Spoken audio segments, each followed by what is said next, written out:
Hello everyone and welcome back to my channel Padh Lo. तो जैसे कि हम यहाँ पे सीरीज कर रहे हैं पीवाईक्यूज की, तो आज हम ये क्वेश्चन देखने वाले हैं जो कि इंडेफिनिट इंटीग्रेशन का क्वेश्चन है। 23 जनवरी शिफ्ट 1 अभी रिसेंट 2025 के क्वेश्चंस हम सॉल्व कर रहे हैं। और जो जो अच्छे क्वेश्चंस हैं, जैसे हमने जो चैप्टर्स किए हैं हम उसी के क्वेश्चंस कर रहे हैं, फिर बाकी जो चैप्टर्स हैं उसके हम स्टार्ट करेंगे। ठीक है, तो फिलहाल हम जितने चैप्टर्स आप प्लेलिस्ट में देखोगे ना उसके क्वेश्चंस आपको मिलते जाएंगे यहाँ पे। तो चलिए देखो, समझते जाओ, कम से कम उतने चैप्टर्स की तो हम अच्छे से तैयारी कर सकते हैं। ठीक है, तो देखो 23 जनवरी शिफ्ट 1 में पूछा हुआ सवाल है और ये इंटीग्रेशन का ये क्वेश्चन देखो, हमने अगर नोटिस किया प्रीवियसली हमने 2021 में ऐसा सेम क्वेश्चन हमने बनाया था। 2021 में ऐसा सेम क्वेश्चन आया था और देखो 2025 में रिपीट किया है। तो इसीलिए मैं बोलता हूं भाई पीवाईक्यूज बहुत ही इंपॉर्टेंट है। 2021 का ये क्वेश्चन हमने बनाया हुआ है, अगर आप नोटिस करोगे तो अभी रिसेंट ही हमने कुछ दिनों पहले इसी मंथ हमने ये क्वेश्चन बनाया था और देखो उसी टाइप का क्वेश्चन आ गया। डेटा अलग है, पैटर्न वही है। देखो इस टाइप के क्वेश्चंस में अक्सर देखो ऑप्शन दिया रहता है, तो ऑप्शन के अकॉर्डिंग मुझे पता चल जाएगा कि हमें किसको डिनोमिनेटर में लेना है, x-1 को लेना है कि x+15 को लेना है। ये डिपेंड करता है ऑप्शन देख के। अभी मेरे पास ऑप्शन नहीं है लेकिन हम एज्यूम कर लेते हैं, तो ऑप्शन के अकॉर्डिंग ही हमें ये चीज काम करनी है कि कौन किसके डिनोमिनेटर में आएगा। लेकिन अब यहाँ पे किया कैसे जाए, प्रोसीड कैसे किया कैसे जाए, इसको प्रोसीड करने का तरीका एक ही है, dx डिवाइड बाय, यहां पे देखो ये क्या x-1 है। हम एक काम करते हैं इस क्वेश्चन में, इनटू कर देते हैं x+15 के पावर में 11/13 और उतना ही हम डिवाइड कर देते हैं x+15 के पावर में 11/13।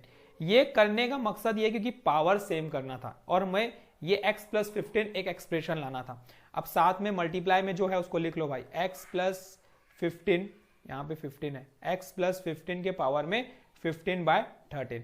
अच्छा, इससे कुछ ना कुछ तो बनेगा और आपको अगर ध्यान होगा तो हमने क्या बनाया था वो आपको नोटिस करोगे तो आप देखोगे कि ये टर्म ये ऐसा कुछ बन जाएगा, dx डिवाइडेड बाय, ये पूरा एक साथ आ जाएगा, एक होल में आ जाएगा ब्रैकेट में। ठीक है, ये दोनों मिल जाएंगे, 11/13 बन जाएगा। और इसकी बात करोगे तो पावर अगर सेम है तो बेस ऐड हो जाता है, तो ये बन जाएगा देखो 11 + 15 26, 26/13 मतलब 2 बन गया भाई। अब देखो आप इजीली नोटिस करोगे कि किसको लेट करने पे क्या टर्म बाहर आ जाता है। अब यहाँ पे तो सॉल्यूशन आपके लिए सिंपल हो गया, लेकिन फिर भी देखो करना क्या है हम समझ लेते हैं। हमें ये करना है, इस क्वेश्चन में हमें लेट करना है, एज्यूम करना है। हम लेट करेंगे, लेट x-1 बाय x+15 को हम लेट कर लेंगे t, डिफरेंशिएट करते हैं।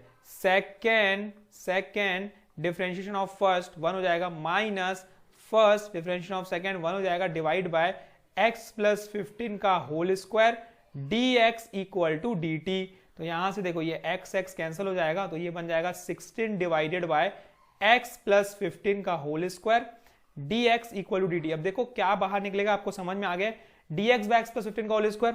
तो अब यहां पे जो वैल्यू बचने वाली है वो बचने वाली है देखो 1/16, मैं अलग स्टेप में लिख लेता हूं, 1/16 इंटीग्रेशन ऑफ, ये वाला टर्म पूरा बन गया dt डिवाइडेड बाय ये पूरा टर्म t लेट कर लिया हमने, तो t के पावर में 11/13।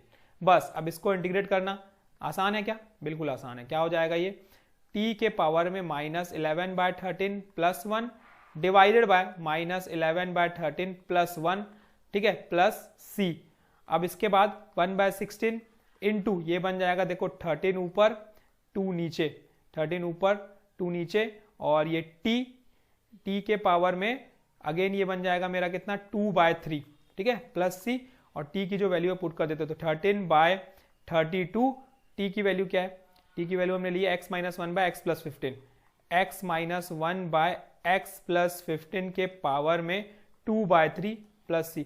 अब देखो ऑप्शन में, अगर ये ऑप्शन में है तो कोई दिक्कत नहीं है, लिख दो। लेकिन अगर इसके आगे कुछ चीज गिवन है c निकालने के लिए, जैसे दिया रहता है कि भाई the value of this integral at x equal to 2 या 3, तो उससे c निकल जाता है। अगर ऐसा दिया है तो देखो क्वेश्चंस तरीके अलग अलग हो सकते हैं लेकिन प्रोसीजर तो एक ही है ना।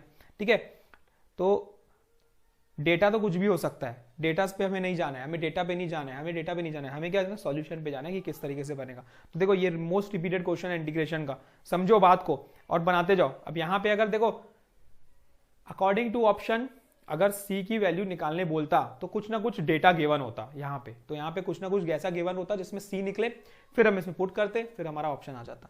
तो ये घबराने की बात नहीं है, सॉल्व ऐसे ही करना है इंटीग्रेशन को। तो ये हमारा कंप्लीट होता है ये क्वेश्चन। आई होप आपको समझ में आ रहा होगा। क्वेश्चंस कंटिन्यूसली सीरीज आते जाएगी। कुछ समय से स्लो थी, अब फास्ट करेंगे, कोई दिक्कत नहीं है। बस आपको क्या, चैनल से जुड़ जाओ, कंटिन्यूसली क्वेश्चंस आपको मिलते रहेंगे, कोई ना कोई कॉन्सेप्ट आपको सीखने को जरूर मिलेगा। पीवाई की तो इंपॉर्टेंट है यार, आप रेल शिफ्ट की तैयारी कर रहे हो तो बिल्कुल देखते जाओ, दोस्तों में शेयर करते जाओ, चैनल को, वीडियो को लाइक कर लो यार, समझ में आ गया है तो, और सब्सक्राइब करो चैनल को और दोस्तों में शेयर करो। Thank you. और भाई प्रैक्टिस करते रहो, कुछ डाउट है तो बिल्कुल आप पूछ सकते हो टेलीग्राम ग्रुप में या आपका व्हाट्सएप ग्रुप में। टेलीग्राम ग्रुप हाल ही कुछ समय के लिए बंद है, व्हाट्सएप ग्रुप में भेज दो। Thank you and keep practising.